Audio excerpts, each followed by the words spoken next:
Ikaze rero mwese abakunzi basobanukirwa 5 TV, channel ibagezaho ibintu byinshi, ubusobanuro bwinshi mu bintu bitandukanye, kandi ikabagezaho ubumenyi haba mu buryo bw'iyobokamana, ubumenyi rusange, ubusobanuro bw'amazina yanyu, ni ibintu byinshi cyane.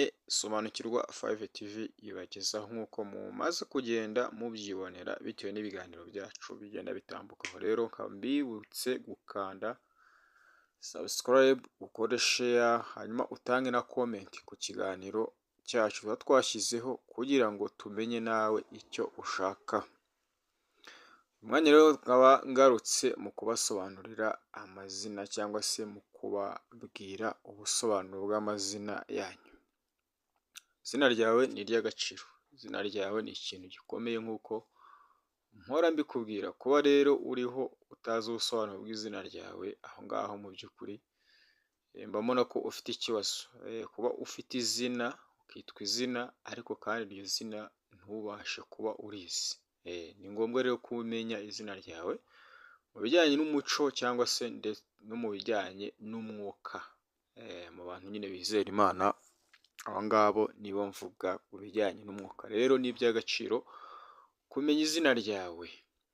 Sobanukirwa 5 TV rero nta kindi ibagezaho uretse kubasobanurira nyine ibintu mutazi. Ukagenda nyine hari ibintu byinshi utazi, ariko binyuze mu icano rero ukaba uzagenda ubisobanukirwa mu buryo bwiza cyangwa se mu buryo burambuye. Umunsi rero nkaba ngiye kubagezaho amazina y'inkomoko yanyu, akomoka he, asobanura iki. Ni amazina rero akunzwe cyane, kandi ni mwebwe mwasabye n'ubusobanuro bwayo, ubwo mwabyanditse muri comment. Umunsi rero nkaba ngira ngo nsubize icyifuzo cyanyu. Mpangije umunsi wongeye kuvuga ku mazina abiri, hari Aline hakaba ndetse na Claudine. Aline na Claudine muri audio yacu, muri iki kiganiro cyacu rero akaba aribo ngiye kwibandaho cyane, kubera ko nibo nyine mwanditse muri comment aribo mushaka. Ni ukuvuga ngo ndahera ku izina Claudine. Izina Claudine ni ukuvuga ngo rifite inkomoko mu rurimi rw'ikilatini. Izina Claudius rikaba risobanurwa lame. Lame bivuga ufite ubumuga bwo kugenda. Ni ukuvuga ngo ni umuntu ufite ubumuga bwo kugenda. Ariko iryo zina nubwo rifatwa gutyo nk'umuntu ufite ubumuga, ariko kandi nanone iri zina ryagiye rifatwa nk'irihagarariye ukwihangana, ubugwaneza no kwicisha bugufi mu muco wa Kristo. Ni ukuvuga ngo iri zina nubwo rigaragaza intege nkeya ku mubiri, ariko mu buryo bw'umwuka hari ukuntu rigaragara neza, cyangwa se ryagiye rifatwa kwihangana, ubugwaneza no kwicisha bugufi mu muco wa Kristo. Niko bo iri zina barifashe. Ni ukuvuga ngo mu rwego rw'umwuka, lame ubusanzwe nyine nk'uko mubizi ni ubumuga, ariko kandi noneho mu buryo bw'umwuka hakaba harimo ubusobanuro bwimbitse. Lame ni ukuvuga ngo si ubusembwa, ahubwo ni ikimenyetso cy'uko Imana ikoresha n'abadafite, cyangwa se Imana ikoresha n'abafite intege nkeya. Ibyo ngibyo rwose nawe ushobora nko kubyirebera nko mu Bakorinto ba kabiri 12:9. Ni ukuvuga ngo Claudine rero ashushanya umuntu udafite imbaraga z'umubiri gusa, ahubwo ufite imbaraga z'umwuka, ukwizera no kwihangana. Kandi ikindi ashobora no guhagararira abicisha bugufi, abicuza n'abicisha bugufi. Ni ukuvuga ngo ndetse n'abahindurirwa amateka n'Imana. Claudine bo barangwa n'iki? Ni ukuvuga ngo ba Claudine, imico y'abitwa ba Claudine, ni ukuvuga ngo mu yandi magambo ibintu bibaranga. Icya mbere ni uko bagira umutima utekereza kandi woroshye, bakunze kwigengesera mu bikorwa, ariko bagira ingufu mu gufasha abandi, kandi akaba ari n'abantu bihangana bakunda kwihangana kandi nanone bakaba abantu babizerwa. Iryo ni izina rero Claudine, nkaba mbasaba mbashishikariza kugira ngo mukore share, subscribe na comment, hanyuma mutubwire namwe amazina mwifuza kugira ngo dukomeze tuyabageze, ariko si amazina gusa, ntabwo ari amazina gusa. Hano mwagiye mukurikirana dufite ibiganiro byinshi bimenye, n'icyo wumva ushaka kumenya twagufasha, tuzagushakire ubusobanuro bwacyo, cyangwa se urashaka kumenya ikintu cyose wumva ukeneye kumenya, atari ibijyanye n'amazina gusa, ibijyanye n'iyobokamana, ibijyanye n'ubuhanuzi buri hanze aha, ibintu byose wumva ukeneye, ibyo byose tuzabigufashamo. Rero tukwibutse wongere ukore subscribe. Murakurikira ariko ugasanga subscribe byarabananiye, kandi uko ukora subscribe ni nako ibiganiro byacu bibasha kukugeraho mu buryo bwihuse cyane. Reka rero dukomeze n'irindi zina, dukomeze n'izina rya Aline.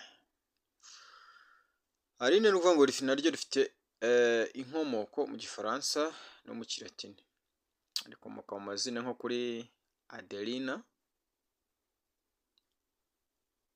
Ni ukuvuga ngo rikomoka ku mazina nka Adelina, ni ukuvuga ngo bikaba bisobanura uwo Imana itunganiye, umunyampuhwe cyangwa inshuti y'ukuri.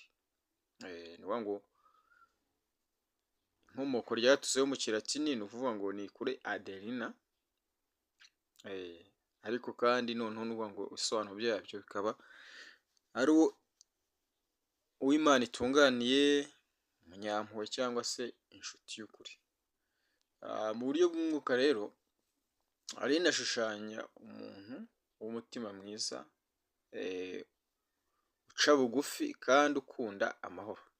Ashobora gufatwa nk'igikoresho cy'Imana mu kubanisha abantu, akaba n'inshuti y'abantu bose. Izina rye rero rishobora no guhuzwa n'abagiraneza, nk'uko abakristo basabwa kuba umunyu w'isi n'urumuri rw'isi, nk'uko nabyo tubisanga muri Matayo ibice 5:13-14. Ibyo ndavuga nyine ku bemera cyangwa se ku bakristo. Rero iyi mico yabo cyangwa se imyitwarire yabo n'ubundi ni ukuvuga ngo ni abantu bakunda amahoro n'ubutabera, bakunda kwigira kure, bakumva abantu. Ni abantu barema icyizere n'ituze aho bari. Ni ukuvuga ngo ibyo ni byo biranga cyangwa se niyo mico y'abitwa ba Aline: gukunda amahoro n'ubutabera, gukunda kwigira kure, bakumva abantu, ndetse n'abantu barema icyizere n'ituze aho bari. Aya mazina rero mu by'ukuri icyo ashushanya ni iki? Ni ukuvuga ngo hari imico nyine, hari imico mu buryo bw'umuco, ariko noneho hakaba n'igisobanuro mu buryo bw'umwuka. Ni ukuvuga ngo hari uwo Imana ikoresha, ni ukuvuga ngo hakaba n'ufite intege nke. Ubwo ni rya zina nyine rya Claudine tugarutseho, ariko wihebye ariko wiyubaha.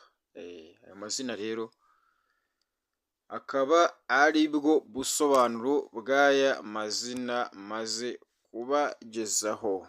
Rero nkaba mbashishikariza gukora subscribe,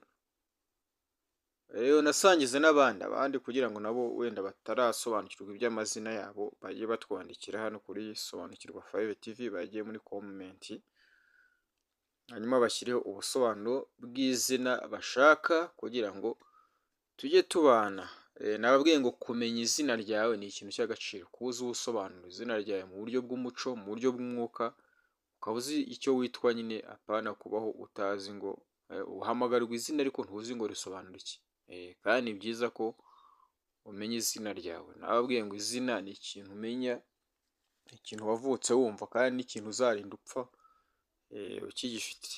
Rero urumva kutarimenya ni ikibazo. Rero kanongere mbashishikarize gukora subscribe, mukore subscribe kugira ngo ibiganiro bya Sobanukirwa 5 TV bijye bibageraho 5/5. Mureke rero tuzahurire mu bindi biganiro byacu byo gusobanura amazina ndetse n'ibindi biganiro ivugabutumwa, byose ni kuri Sobanukirwa 5 TV. Shalom, shalom cyangwa se mugire